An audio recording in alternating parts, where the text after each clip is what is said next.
រឿងព្រានព្រៃនិងសត្វប្រើសមានថ្ងៃមួយដំណើរថានៅក្នុងព្រៃហេមពៀនមានសត្វប្រើសមួយអណ្ដើកមួយនិងមាន់ព្រៃមួយជាសម្លាញ់នឹងគ្នាអណ្ដើករស់នៅក្នុងបឹងចំណែកមាន់ព្រៃរស់នៅលើចុងឈើក្បែរបឹងនោះដែរមានព្រានព្រៃម្នាក់តែងតែដើរបរបាញ់សត្វបានប្រទះឃើញដានជើងសត្វប្រើសចុះផឹកទឹកបឹងថ្មីក៏យកអន្ទាក់ព្រាត់3ធ្លុងដាក់ក្បែរកំពង់ទឹកនោះសត្វប្រើសតែងតែផឹកទឹកនោះជារៀងរាល់ថ្ងៃដល់ពេលវេលាថ្ងៃក្តៅសត្វប្រើសរត់តម្រង់មកផឹកទឹកបឹងនោះយ៉ាងលឿនពេលនោះសត្វប្រើសក៏ជាប់អន្ទាក់របស់នាយព្រានខំរើបំរាស់យ៉ាងណាក៏មិនរួចដែរប្រើសភ័យណាស់ស្រែករកមិត្តភ័ក្តិសម្លាញ់របស់ខ្លួនឲ្យមកជួយសត្វមាន់ព្រៃនិងអណ្ដើកក៏មកដល់នាំគ្នារិះគិតរកមធ្យោបាយជួយមិត្តភ័ក្តិឲ្យរួចផុតពីអន្ទាក់នោះផងដែរពេលនោះផងដែរមាន់ព្រៃបានបង្គាប់ឲ្យអណ្ដើកខំខ្សែអន្ទាក់របស់នាយព្រានរួចចំណែកខ្លួនវិញទៅរំខានរារាំងដំណើរនាយព្រានកុំឲ្យនាយព្រានមកដល់កន្លែងអន្ទាក់ឆាប់ពេក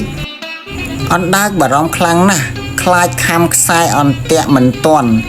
ប៉ុន្តែអណ្ដើកព្យាយាមខ្លាំងណាស់ដើម្បីជួយមិត្តភ័ក្តិឲ្យរួចផុតពីអន្ទាក់នោះខ្សែអន្ទាក់ដើម្បីឲ្យដាច់ប៉ុន្តែកំឡុងពេលនោះអណ្ដើកខំផ្ដាច់បានតែ2ធ្លុងតែប៉ុណ្ណោះអណ្ដើកគេព្យាយាមខ្លាំងណាស់ក្នុងការខំខ្សែនោះរហូតដាច់អញ្ចាញចេញឈាមពេញមាត់ក៏មិនសម្រាកដែរអណ្ដើកព្យាយាមខំកន្លងពេលមួយយប់ទៅហើយខ្សែអន្ទាក់ពុំទាន់ដាច់អស់នោះទេព្រឹកឡើងព្រានព្រៃក៏រៀបចំខ្លួនពីផ្ទះដើម្បីចេញមករកអន្ទាក់របស់ខ្លួនដែលបានដាក់នៅក្នុងមាត់បឹងនោះផងដែរភ្លាមនោះមាន់ព្រៃក៏បានក្រឡេកទៅឃើញព្រានព្រៃដើរមកជិតដល់អន្ទាក់នោះផងដែរ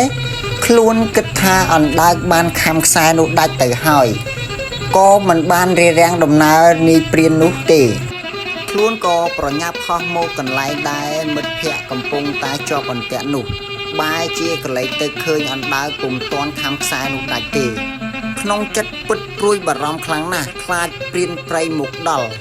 មិនទាន់ដឹងអីព្រានព្រៃក៏មកដល់ល្មមឃើញប្រើសជាប់អន្ទាក់នឹកថាពេលនេះមានលៀបធំហើយក៏ស្ទុះយកលំពេងទៅចាក់ប្រើសក្រឡេកទៅឃើញព្រានព្រៃទាញលំពេងបំរុងហក់មកចាក់ខ្លួនក៏ព្យាយាមរើបំរាស់កន្ត្រាក់ខ្សែទាល់តែដាច់ហើយបោចេញទៅភ្លាមតែម្ដងនាយព្រានក៏ព្យាយាមដេញតាមបំរុងនឹងចាក់នឹងលំពេងក៏ប៉ុន្តែដោយសារតែល្បឿនប្រើសលឿនពេកទើបព្រានព្រៃរត់តាមមិនទាន់ពេលនោះព្រានព្រៃបានក្រឡេកមើលទៅក្រោយឃើញអណ្ដើកវាកើមក្បែរគល់ឈើរួចក៏ចាប់អណ្ដើកដាក់ក្នុងស្បោងយកទៅព្យួរនៅបង្គោលឈើចំណែកមាន់ព្រៃហោះគេចចេញទៅជាមួយប្រើសដែរនៅសល់តែអណ្ដើកដែលរត់មិនរួចនៅនឹងកន្លែងអណ្ដើកគិតថាខ្លួនប្រហែលត្រូវស្លាប់នៅពេលនោះហើយពេលនោះប្រើសនិងមាន់ព្រៃក្រឡេកទៅឃើញព្រានព្រៃចាប់មិត្តភ័ក្តិរបស់ខ្លួនក៏អាណិតយ៉ាងខ្លាំងរួចគិតថាពេលខ្លួនមានគ្រាភ័យអាសន្នអណ្ដើកតែងតែមកជួយយកអាសាមិនគួរអញរត់ចោលមិត្តភ័ក្តិខ្លួនឯងសោះទើបប្រើសរត់បញ្ឆោតព្រានដោយធ្វើជាបោលត្រឹករត់មុខព្រានឃើញដូច្នោះក៏ខំរត់ដេញតាមចាប់ប្រើសពេលរត់ចូលព្រៃបានឆ្ងាយបន្តិចប្រើសក៏ត្រឡប់មកយកស្នែងទម្លាយស្បោងជួយមិត្តភ័ក្តិឲ្យរួចពេចពី